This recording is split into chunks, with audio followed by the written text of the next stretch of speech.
I've been on websites where I've seen so many recommended for you products, and it's just a load of rubbish. I think if they clicked yes, we closed the pop-up, and that was it. And if they clicked no, we asked them for more information. So we'd ask them for the question that they want the answer to. Welcome to another episode of Click to Buy. I'm here today with my guest, Will. Will, we're so happy to have you. Could you give a little intro of yourself and what it is that you do? Hi, thanks for having me. Yes, so I am Will Laurenson. I'm the founder of Customers Who Click. We're a CRO agency based in London. We work with e-commerce brands. We're actually performance-based CRO company as well. So we only we get paid on the results that we generate from our clients, which works really well for both of us. Kind of got into CRO very, very quickly. Got into CRO because when I was in-house, a couple of startups I worked at, we got handed quite decent budgets and just told, go acquire customers, go grow the business. And the expectation was that they could go and continue to build their product and their website separately, and that marketing would be over the other side, driving traffic, turning that traffic into customers, no matter what that product really looked like. And of course, it doesn't really work like that. No. So I started to do more research, gather more feedback from customers, get on calls with them, run some A/B tests on landing pages to try and really work out what appealed to them. And then I started to work more and more closely with those product and development teams themselves to actually influence what we were building. That's really an interesting story. How you jumped in, from learning and being interested in what other teams were doing and trying to connect the dots. Yeah, I mean, to be honest, I never really liked the advertising side. I never found it that interesting. I was always focused on, once we've got someone's attention with the advert, what do we do there? How do we get how do we get them converted? How do we get them activated as well? How do we make sure they keep coming back? Because it's actually relatively easy to get a conversion if that's all you want. I can throw massive discounts around, other great incentives and all that, and we'll get loads of people through the door, but they're not going to stick around. They're not going to be valuable. So it's kind of working out what do people care about enough, so we can focus on that, get them to convert, and actually have them stick around. I left my last job November 19, so just before COVID, and I thought it'd be a great idea. I knew that I wanted to consult or have an agency or something. I wanted to work with multiple businesses on CRO. I took that opportunity and jumped into it. Oh, thank you for sharing your story. I think it's also really interesting to hear how someone kind of gets into the career of kind of conversion optimization. What sort of resources or how did you kind of train yourself to prepare for this role? Was it really like on the job personal development, or are there other people or websites or resources you can follow for maybe other people who might be interested or inspired after hearing your story? Yeah, so it was a little bit of on-the-job practice, right? Just kind of figuring things out and seeing where it went. But obviously, lots and lots of research, right? Which is great because that's what CRO involves. So it's good that it all kind of started with research. Off the top of my head, I'll see how many I can name. That's all right. CXL was obviously really, really important. They are the conversion rate optimization academy. That's where people go to get certified. So read a lot of their stuff, a lot of their blogs. Unbounce was another one, particularly for landing pages. They used to do live teardowns. I don't know if they still do actually, but they used to do teardowns. They had a really good blog. So there were a few other SaaS businesses that had really good blogs. That just always talked about customer experience. How do you make things better for your customers? How do you acquire them better? And for years, I was just absorbing everything I could.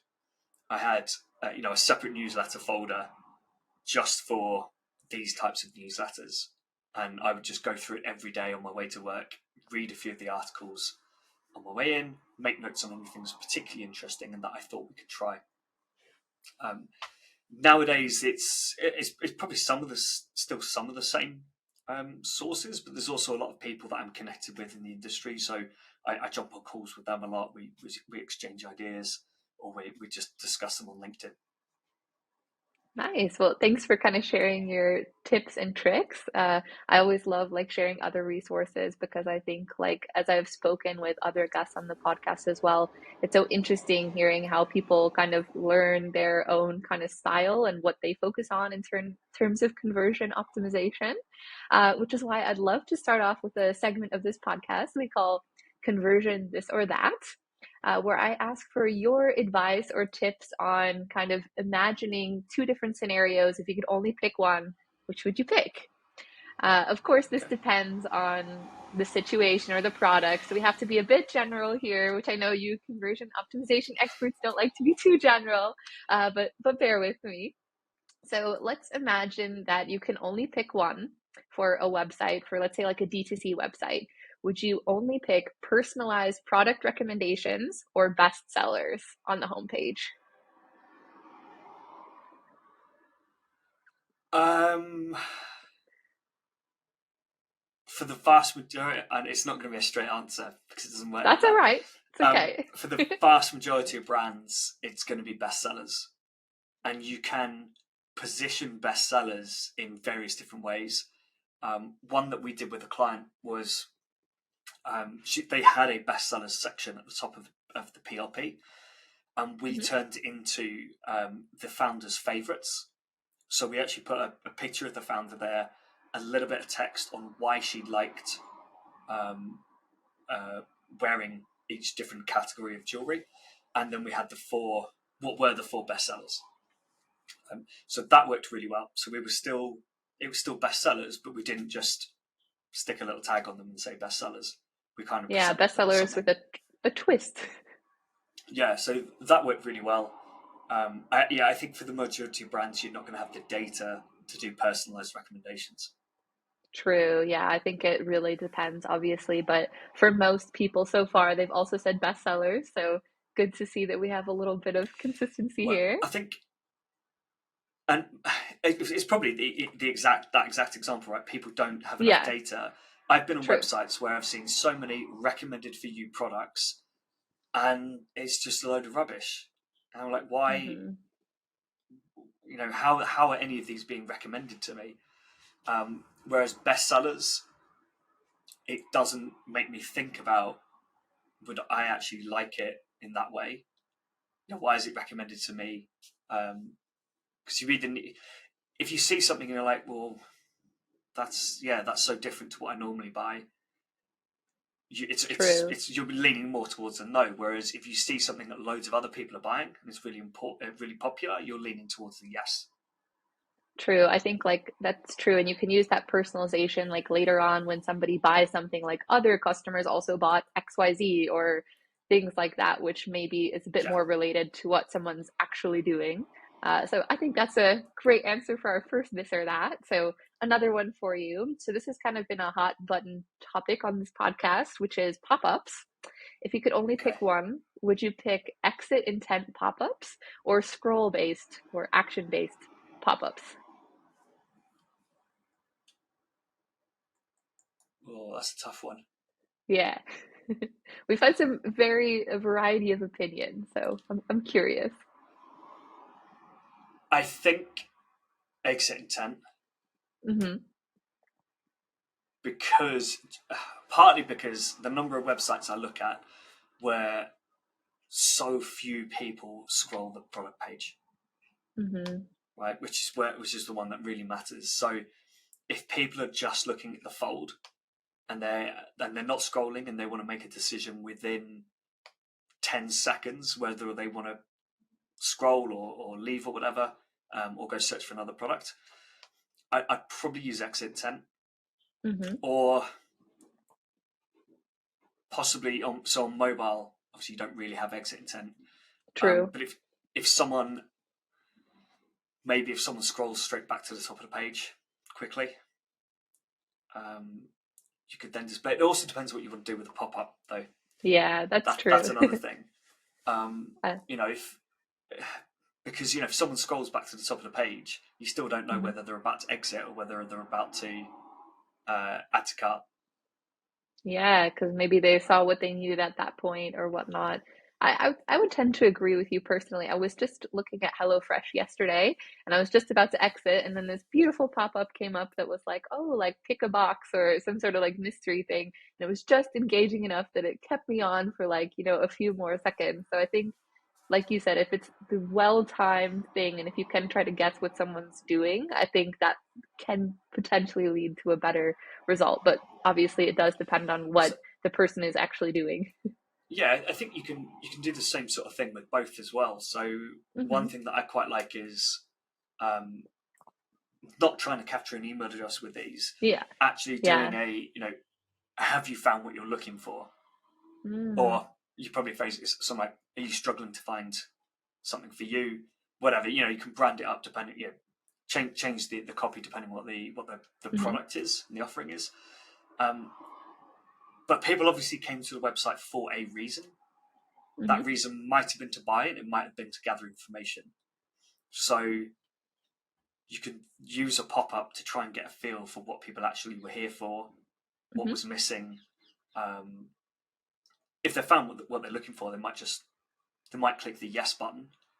In which Yes. case you can either just close it and let them carry on, or you could maybe offer something there. But for the people who say no, you gather feedback. Right? So I've Hmm. I've done actually run this test on a CBD website Oh, where interesting. we did have it was an action based trigger. So it was like a link. You had to click a link. It was just a little text link. I can't remember what it said for this one. It was a little bit of curiosity involved Hmm. in it. I think it might have been, are you new to CBD? I think that might have been it. Just a little text link. So you clicked that, it opened up a pop up where we talked a little bit about the brand, why their products were quality, and some of the key things about CBD. And then at the bottom, we also said, did you get all the information you're looking for? Yes or no. I think if they clicked yes, we closed the pop up. That was it. And if they clicked no, we asked them for more information.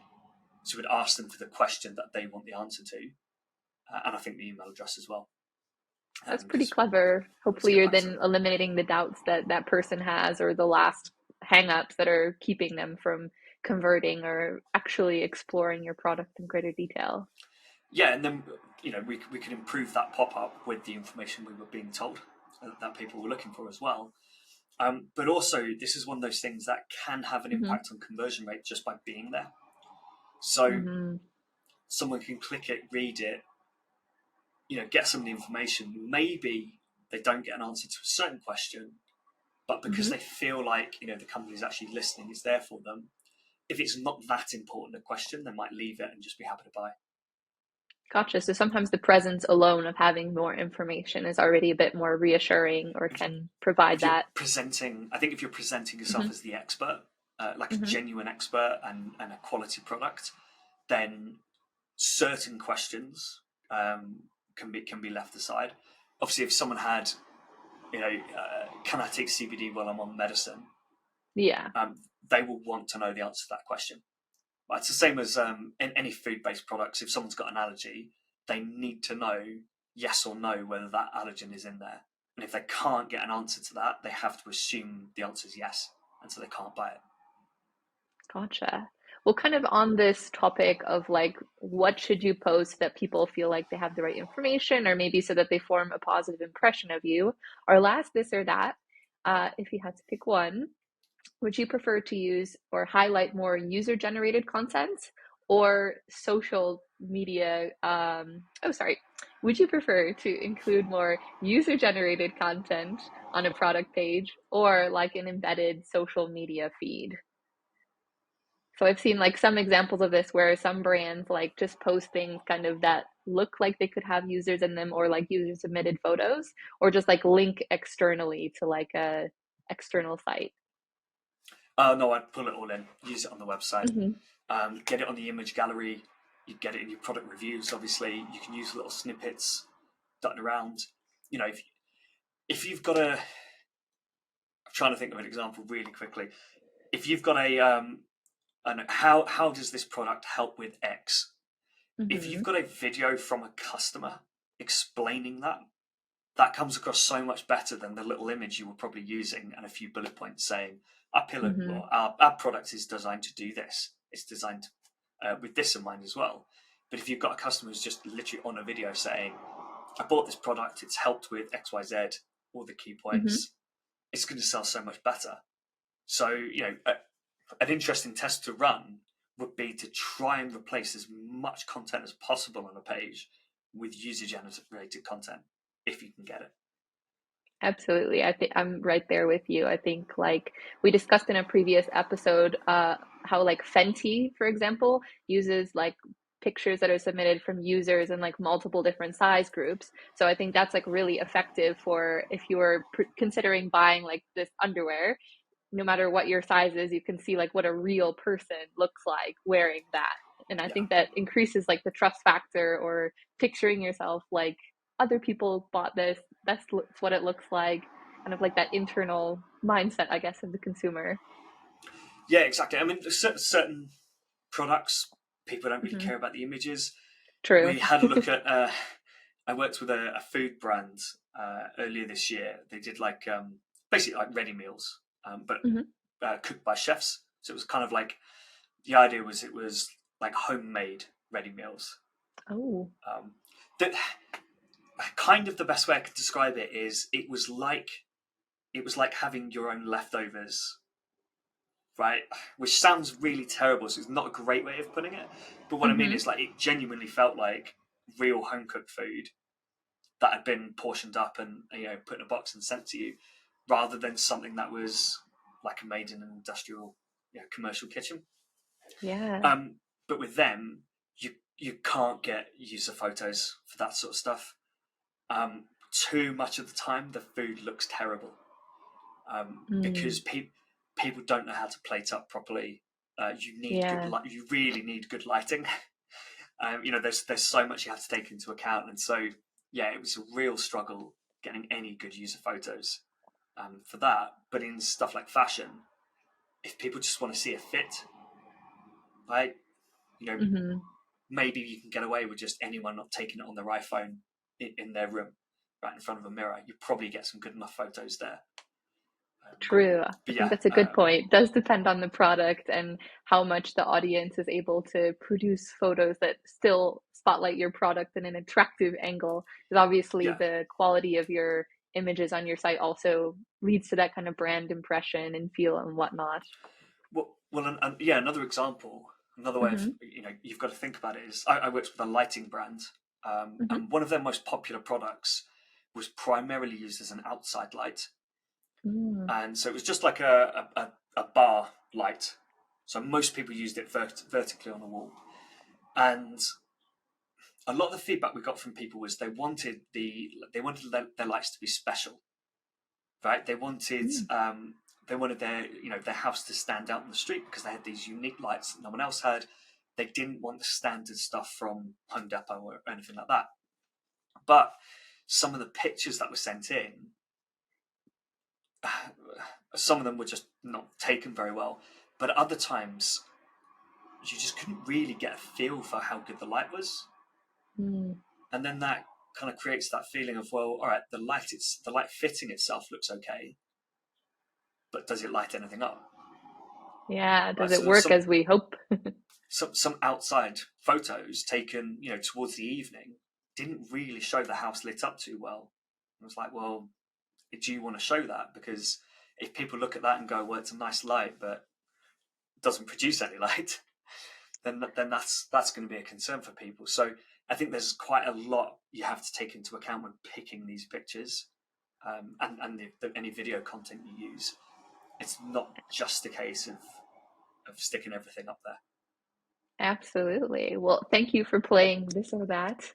I have a couple other questions here for you that I'd love to pick your brain about. So I know that you're kind of a big fan of different frameworks. In particular, I believe the U.A.M method. Could you maybe explain for those of us who maybe don't know what that means a little bit more in greater detail? What is the U.A.M method and how can it help you increase conversion? Yeah, so our U.A.M method is it basically stands for usability, anxiety, and motivation. So these are the three kind of areas we're targeting on a website, right? Hmm. We've got to make it easy for people to find a product. We've got to answer all their questions, and we've got to excite them about it. That's essentially it. Each one kind of breaks into two. So on the usability side, you've got the technical side, right? Does the website work? Sounds really simple, but the number of times we test a website on an Android device, for example, a different screen size, and there is maybe the loyalty pop-up is on the left, the customer service pop-up's on the right, and your call to action's in the middle, covered by both of them, so no one can click your call to action. And if it's a sticky call to action, right, you can't just scroll down the page a little bit and click it at the top. It's always covered. So there's a few things around. Literally, does the website work properly? Is there anything getting in the way technically? That also covers things like site speed. Can we just speed up the website at all?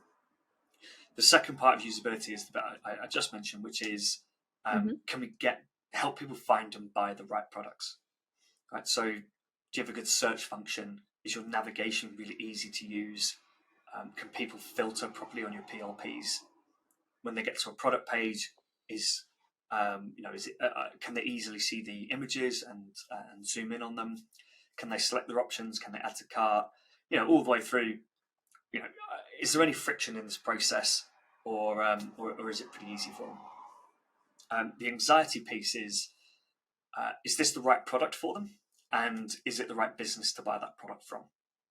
Hmm. So product side is obviously answering all the questions and concerns about a product.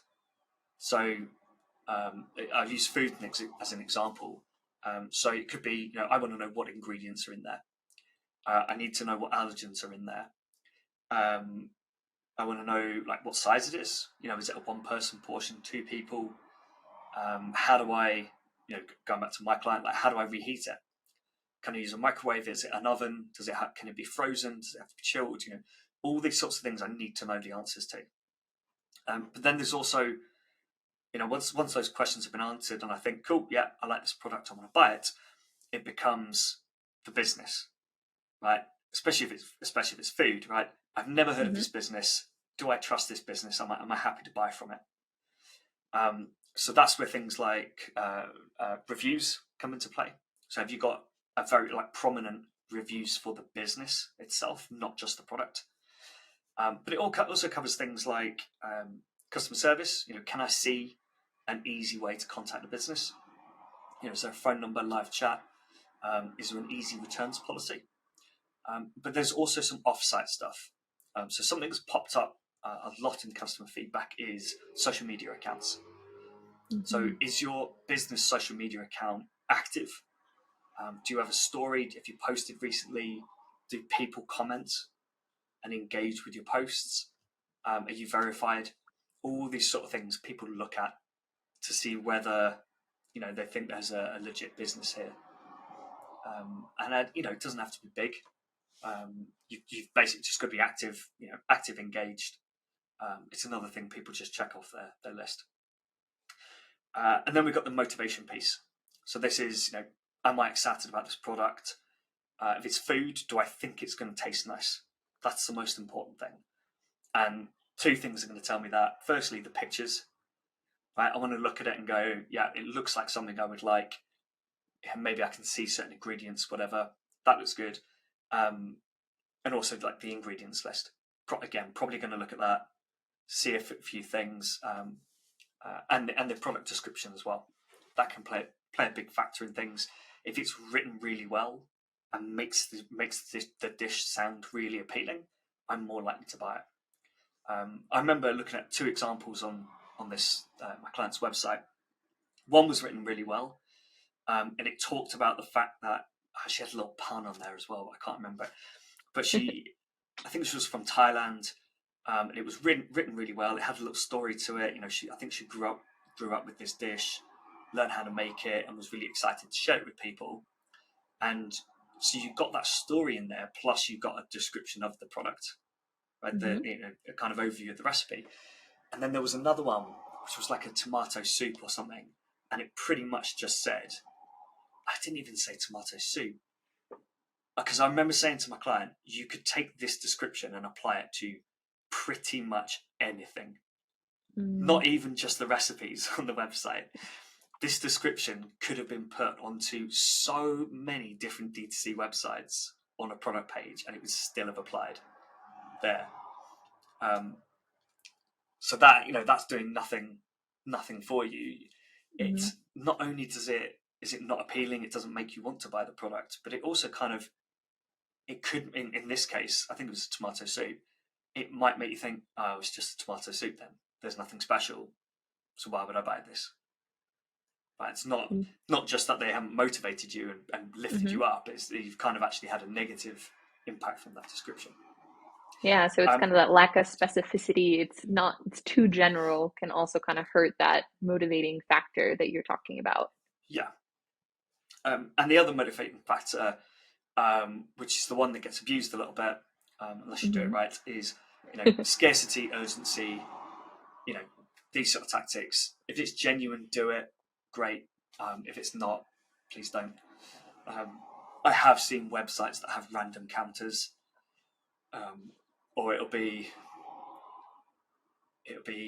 take a certain number. I think it looks at, you can tell in the code, like it's Hmm. looking at how many have been purchased, and then it adds on a certain random number as well to make Mm, sure. Which means you might as well just put a random number in. There's literally no point actually yeah. tying the data in. But these things do work well. If your stock is genuinely limited, put Hmm. that on there. But specificity works well. So if you've got two left, say two left. Don't just say low stock. Um, Weirdly, I True. actually had an in stock message work really well for one client, but that's because of the type of business. Shipping timers work really well. So buy it by Hmm.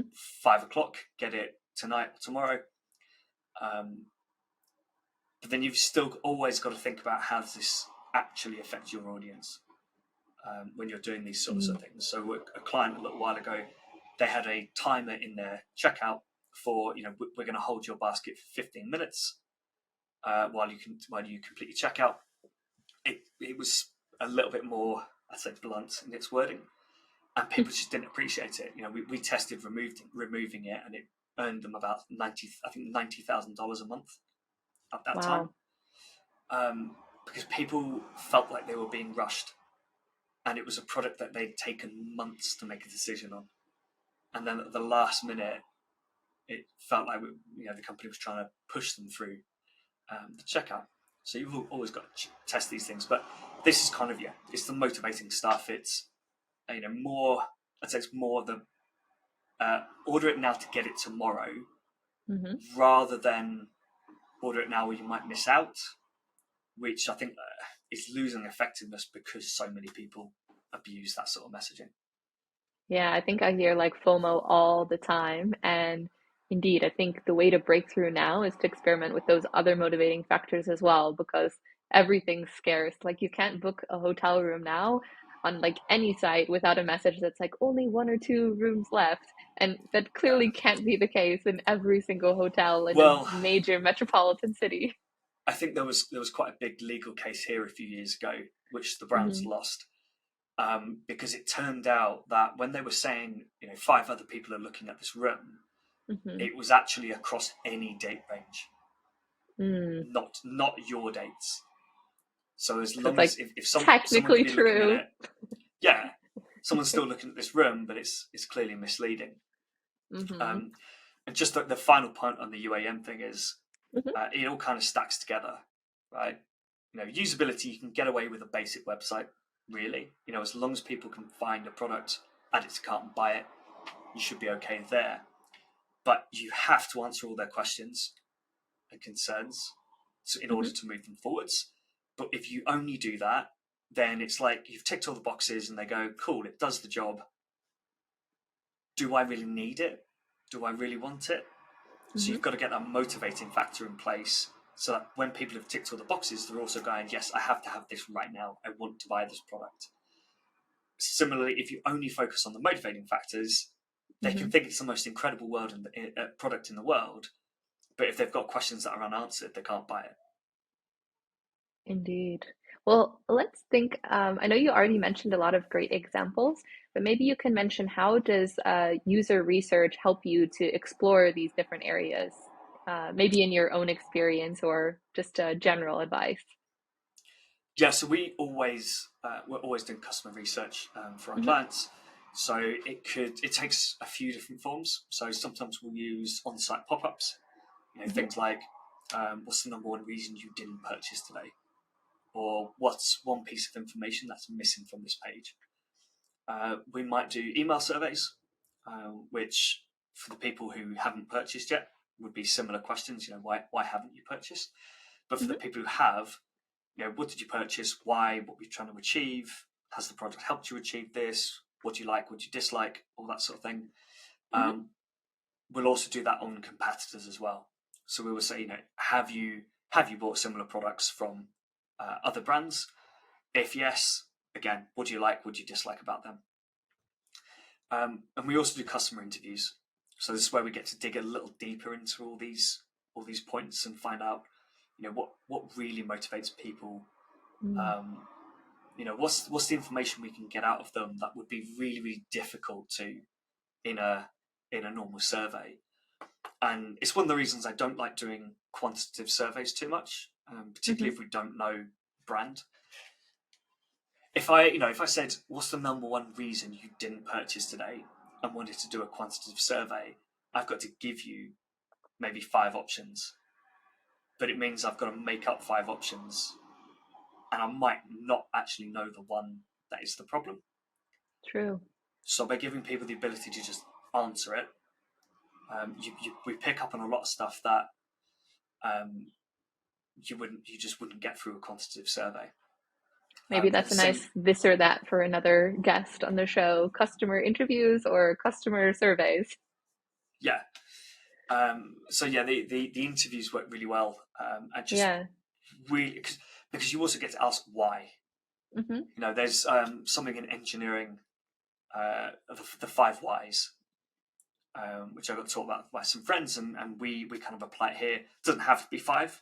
It's just that the point is, if you ask someone a question, they give you the answer. You should what's the reason for that? Why? So why don't you like this product? Oh, it didn't do X. Okay, why is that important? Okay, why? Hmm. Why?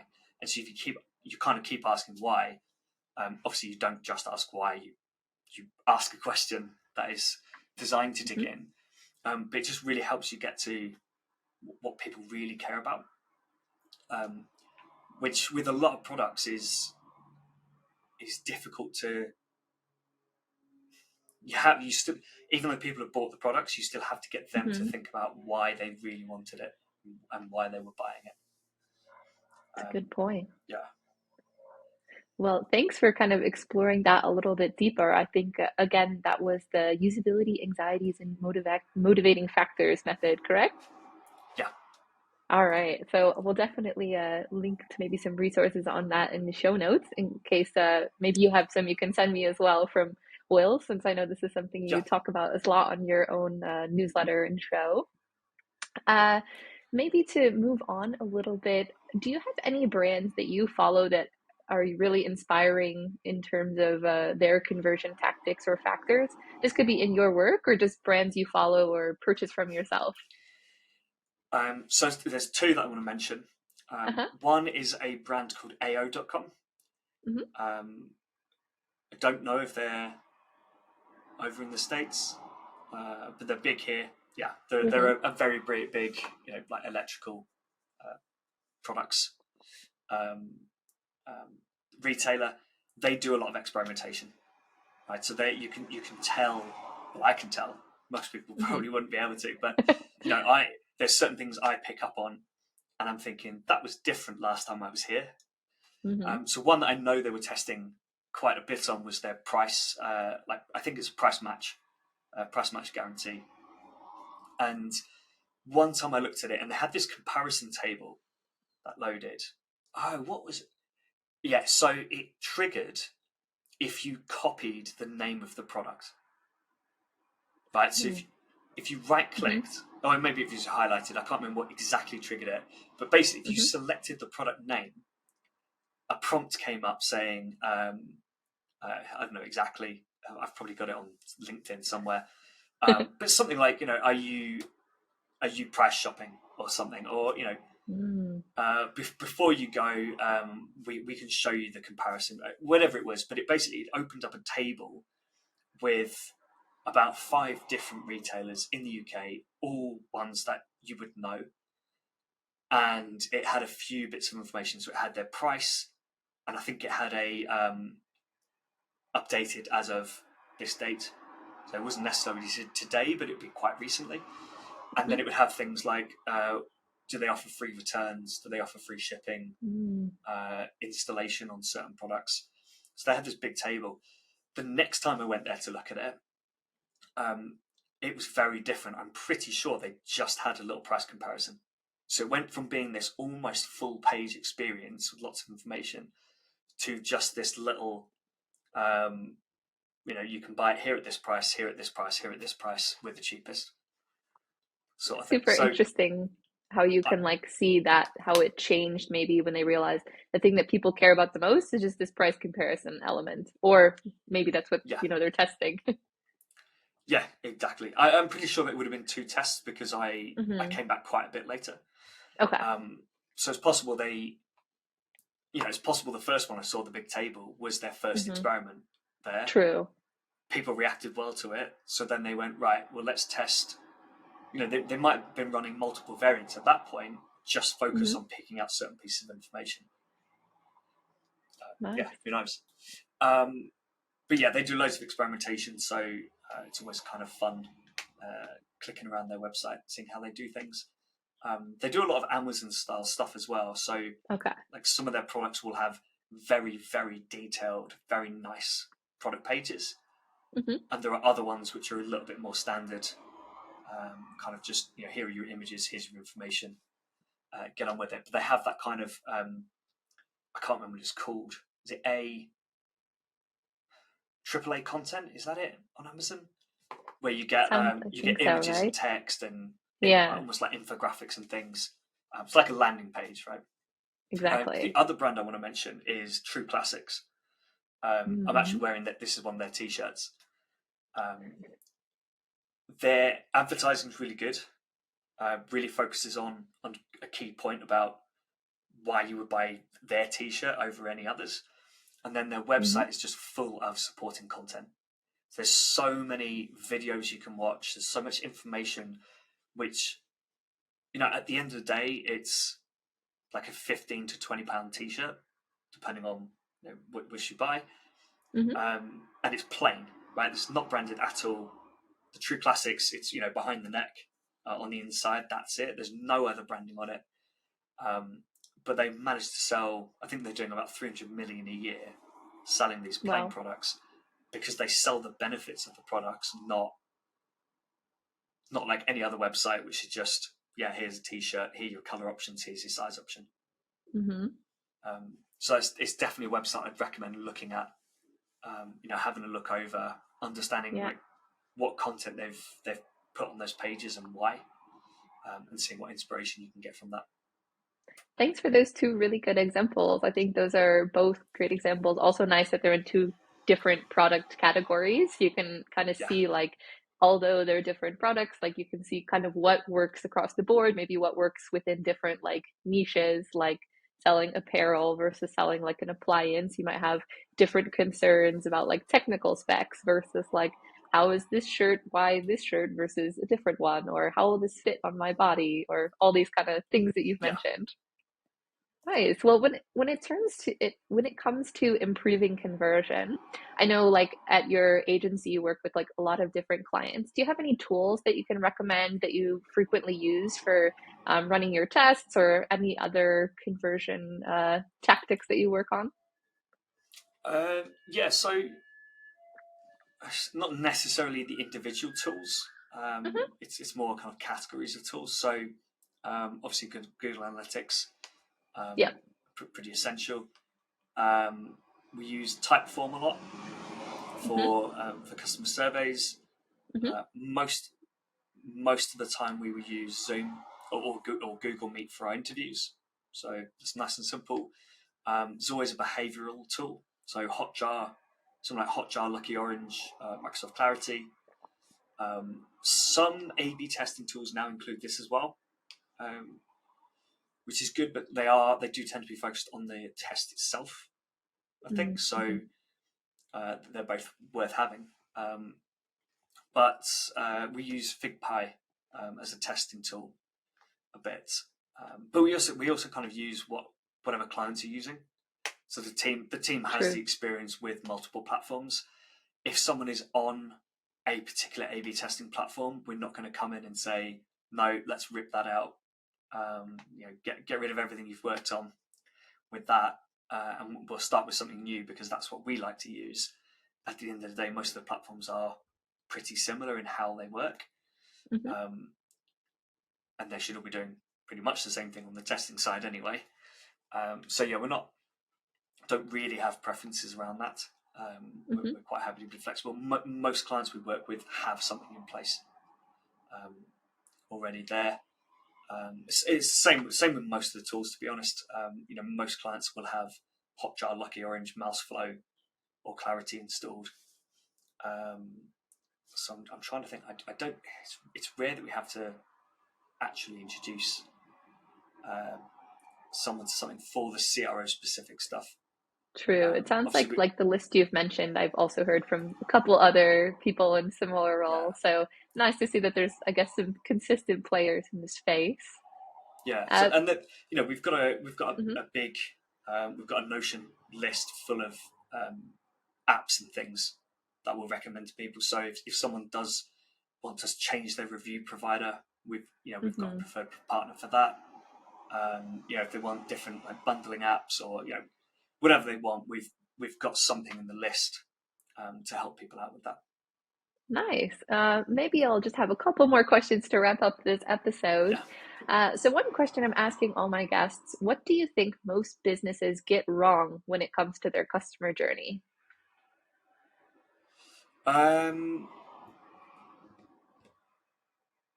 I think I did a post.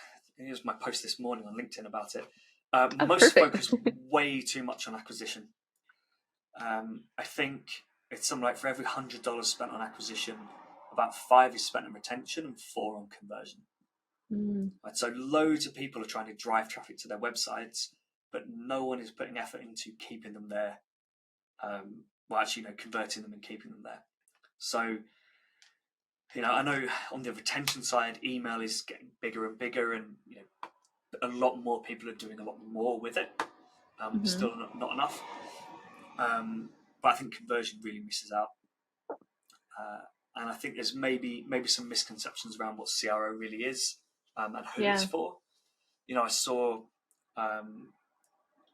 didn't exactly get into an argument on LinkedIn, but exchanged a few comments with someone who said CRO is only for brands doing 10 million or more a year, which Oh, is just rubbish. You no. can be Yeah. pre-launch and you can do CRO, because part of CRO is speaking to customers, getting understanding what they want, getting that feedback, and using that to create better creative, better copy, and all that stuff. If you're below 5 or 6 million a year, you might not be able to do too much A/B testing, but there's True. still plenty of opportunity to optimize the business. And a lot of what CRO does is it feeds into marketing channels as well. Because CRO itself is not a marketing channel. It's a separate kind of. I always describe it as a growth discipline for the business, right? An A/B test is a way of proving a hypothesis or disproving it, and then that feedback should be applied to the rest of the business.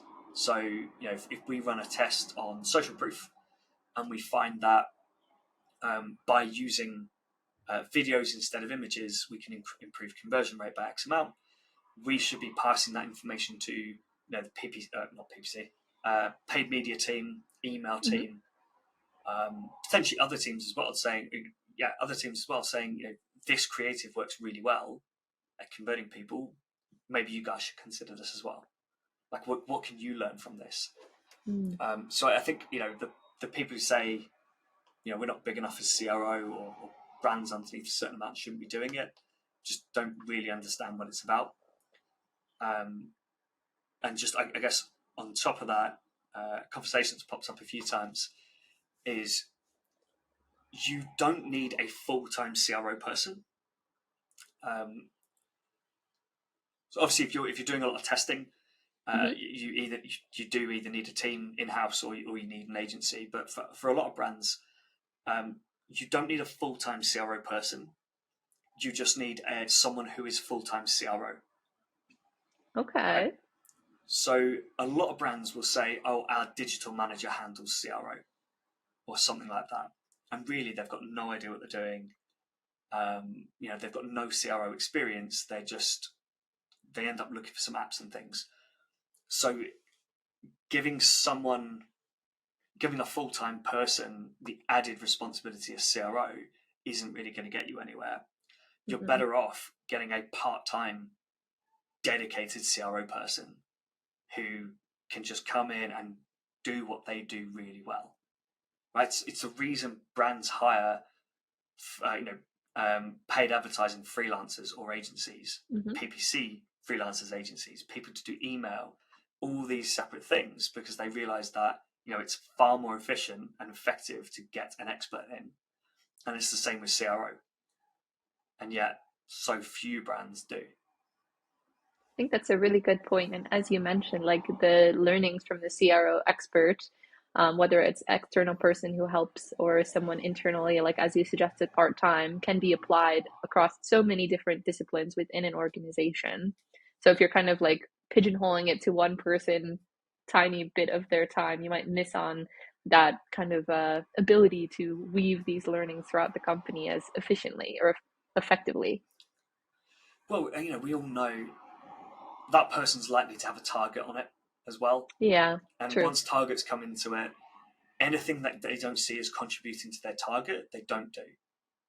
Mm-hmm. Right? Because I know True. I've done it. When I've been in house and overloaded, I don't bother communicating with other teams so much, because I'm like, why am I wasting my time putting a report together for the other teams when I need Yeah, to be focusing on my results?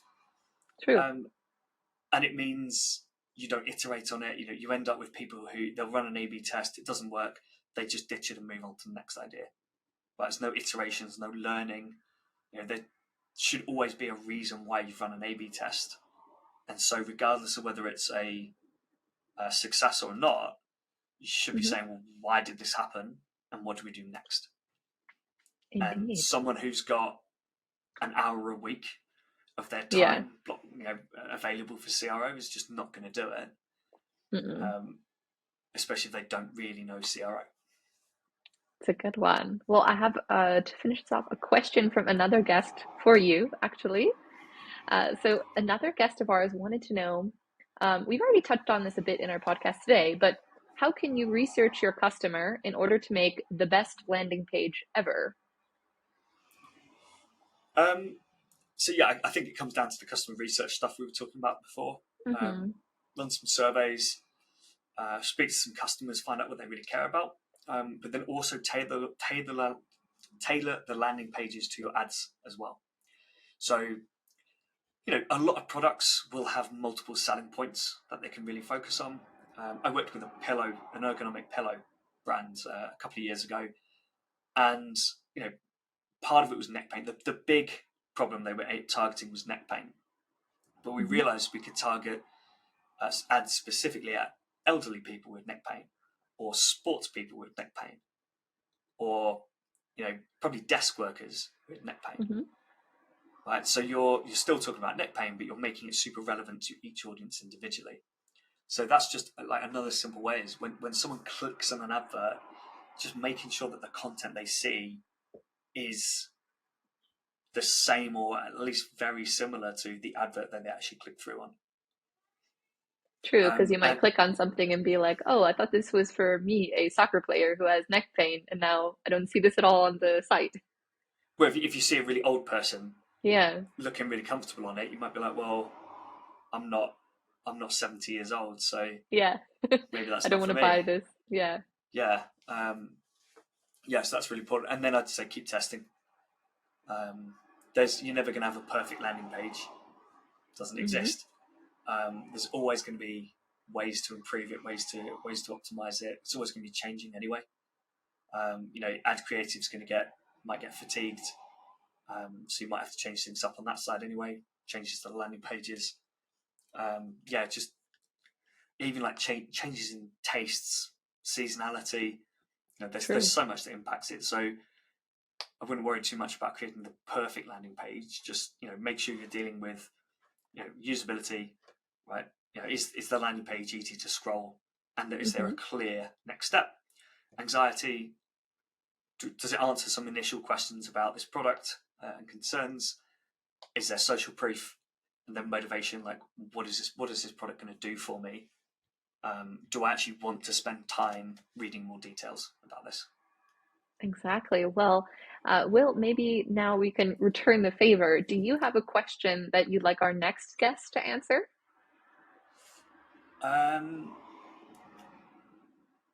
Yes. So one question I always ask on my podcast is, if you could sit down with one person in the e-commerce marketing space, who would it be? I like that. That's a good one. Well, I'll be sure to let you know what our next guest says on that. Yeah. Will, it's been such a pleasure to have you on the show today. Maybe you can remind our audience one last time where they can find you or your resources if they're curious and learning more. So either connect with me on LinkedIn, so it's just Will Laurenson. I've got a blue background on my profile picture with a hand pointing at my name, or customerswhoclick.com. There's loads of information about our methodology, what we do, case studies, all that sort of stuff. Perfect. Well, thanks, Will. So great to have you. And tune in next time for another episode of Click to Buy.